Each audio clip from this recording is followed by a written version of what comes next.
A maior metrópole do planeta continuou enfrentando a mais grave crise hídrica da história.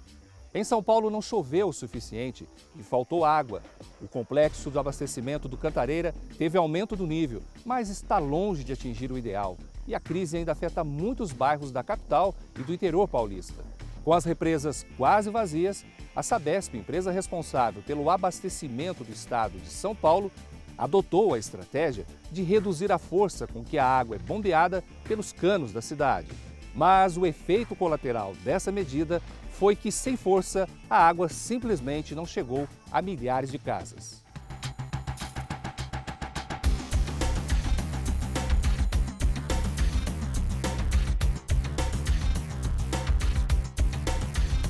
O ano começou com pouca água em São Paulo. Com a falta de chuva e queda no nível de muitos reservatórios, a região metropolitana da capital continuou enfrentando a grave crise hídrica que começou em 2014. E logo de cara se ouviu uma história de multa para quem consumisse mais água esse ano, no comparativo de fevereiro de 2013 e janeiro de 2014. Sem água e com possibilidade de pagar uma conta mais alta, as famílias precisaram se reorganizar e ter como regra a economia. Mesmo reduzindo o uso da água, teve gente que viu o preço da conta subir e ficou sem entender os reais motivos da economia. A Companhia de Saneamento Básico do Estado de São Paulo reduziu a pressão do abastecimento. Com isso, os consumidores recebiam água só em algumas horas do dia. E esse montante de dificuldades causou revolta e indignação. Sem água na torneira e com a conta de água mais cara, foi preciso usar a água com mais cuidado e ficar na torcida para a chuva chegar. Faltou água de um lado do país e do outro sobrou. 2015 foi um ano de muita chuva no sul do Brasil. Temporais, queda de granizo e vendavais castigaram diversas cidades da região. Quase 160 mil pessoas foram afetadas pelas chuvas, muita gente ficou sem energia elétrica e mais de 7 mil precisaram sair de casa. 3 pessoas morreram e muitas ficaram feridas. Foi registrada a segunda maior cheia do rio Guaíba. Devido à alta, todas as comportas foram fechadas para evitar que a água atingisse a capital gaúcha.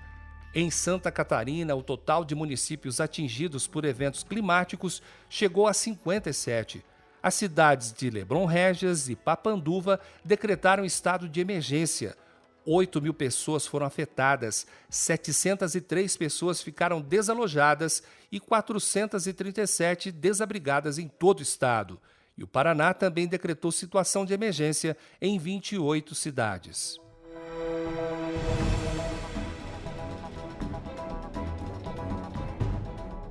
No litoral sul de São Paulo, o problema foi o fogo. Em Santos, um incêndio no terminal da empresa Ultracargo foi o maior já registrado no estado. O fogo começou em um dos tanques de combustível do bairro Alemoa, na cidade litorânea de São Paulo, e gerou diversas explosões em tanques vizinhos. A cidade ficou coberta por uma cortina de fumaça e a população se sentiu desprotegida. Eu acho que todo mundo aqui da Baixada, né? Porque sempre nós passava ali, que eu moro aqui há um bocado de tempo, e a gente sabe que aquilo ali é um barril de pólvora, né? Nunca esperava que poderia acontecer. 118 militares do Corpo de Bombeiros trabalharam para combater o incêndio, que durou 9 dias.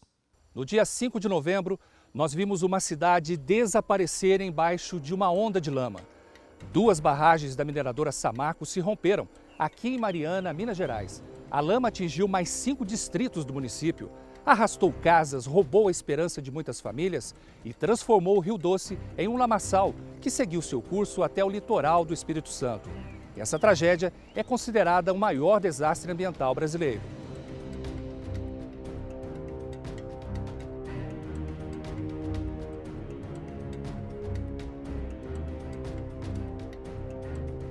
Era mais uma tarde comum no município de Mariana, até a barragem de Fundão da mineradora Samarco se romper. E uma onda de lama começar a devastar tudo que encontrava pela frente. Ô meu camarada, volta, vira o caminhão e racha fora, vira o caminhão e racha fora! A barragem de Fundão estava cheia de rejeitos sólidos, vindos da produção de minério de ferro da empresa Samarco. Além da cidade de Mariana, a lama atingiu mais 5 distritos e a cidade de Barra Longa. Pelo menos 128 residências foram atingidas pela onda de lama. 11 pessoas foram mortas e 12 ainda continuam desaparecidas. A lama que avançou pelo Rio Doce chegou ao litoral de Espírito Santo, prejudicando a vida do rio e deixando muitos moradores sem água potável. Segundo o IBAMA, estima-se o lançamento de 50 milhões de metros cúbicos de rejeito de mineração, o suficiente para encher 20 mil piscinas olímpicas. Especialistas afirmam que a tragédia é grande e que a recuperação do ambiente pode levar ainda muitos anos, pois a lama que se espalhou impede que a matéria orgânica cresça. O prejuízo inclui perdas de infraestrutura, danos ambientais, pontes elevadas e escolas que foram completamente destruídas. A Samarco e o Ministério Público fizeram um acordo, onde a empresa se comprometeu a pagar R$1 bilhão para começar a compensar os danos financeiros e ambientais. Essa tragédia marca o maior desastre ambiental já ocorrido no Brasil. A natureza também mostrou sua força avassaladora. Terremotos e furacões deixaram rastro de destruição em diversos lugares do planeta, causando danos generalizados e deixando milhares de pessoas desabrigadas, sem comunicação, energia elétrica e água potável. Entre os terremotos mais graves estão os ocorridos no Nepal, em 25 de abril e 12 de maio. Juntos, eles custaram a vida de 8 mil pessoas e povoados inteiros ficaram em ruínas. E o de maior intensidade foi o que aconteceu em setembro no Chile, de 8,3 na escala Richter. O impacto desse terremoto foi sentido até aqui no Brasil. No Nepal, o terremoto de 7,8 na escala Richter teve seu epicentro nas duas principais cidades do país. Os terremotos também foram sentidos em Bangladesh, China, Índia e Paquistão. O forte terremoto causou uma avalanche no Monte Everest e atingiu equipes que escalavam no local. Em Katmandu, capital do país, milhares de pessoas deixaram as casas e ficaram nas ruas com medo de novos desmoronamentos. A população ficou sem água e energia elétrica. As equipes de emergência trabalharam incansavelmente para encontrar as vítimas. Edifícios, casas e monumentos, todos destruídos. Os tremores fizeram estragos por todo o país e deixaram centenas de mortos e feridos. No dia 16 de setembro, o Chile enfrentou um terremoto de magnitude 8,3 na escala Richter, o terceiro maior sismo nos últimos 5 anos. Teve seu epicentro em alto mar, a 46 quilômetros de Canela Barra. Os estragos causados pelos tremores estavam espalhados pelas ruas. Mais de 14 mil pessoas ficaram desabrigadas e milhares de casas foram destruídas com danos significativos. Cerca de 1 milhão de pessoas deixaram as casas depois de um alerta de tsunami e o caos se instalou nas principais estradas da capital. 11 pessoas morreram e centenas ficaram feridas. O tremor chegou a ser sentido em São Paulo e em Buenos Aires, mas não causou danos a essas cidades. O Afeganistão também sofreu com os desastres naturais. Uma forte avalanche atingiu uma província do país. Estradas foram bloqueadas pela neve e o fornecimento de energia foi suspenso em diversos lugares.